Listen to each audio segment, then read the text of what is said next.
चिदात्मने सर्वान्तरात्मने श्रीमद् वेङ्कटेशाय मङ्गलम्। स्वतः सर्वविदे सर्वशक्तये सर्वशेषिने सुलभाय सुशीलाय वेङ्कटेशाय मङ्गलम्।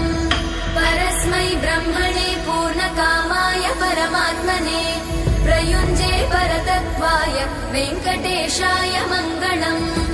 आकालतत्त्वमशान्तमात्मनामनुपश्यताम् अतृप्त्यमृतरूपाय वेङ्कटेशाय मङ्गलम्। प्रायस्वचरणौ पुंसां शरण्यत्वेन पाणिना कृपया दिशते श्रीमद् वेङ्कटेशाय मङ्गलम्। दयामृततरङ्गिण्यास्तरङ्गैरिव शीतलै अपाङ्गै सिञ्चते विश्वं वेङ्कटेशाय मङ्गलम्। स्रग्भूषाम्बर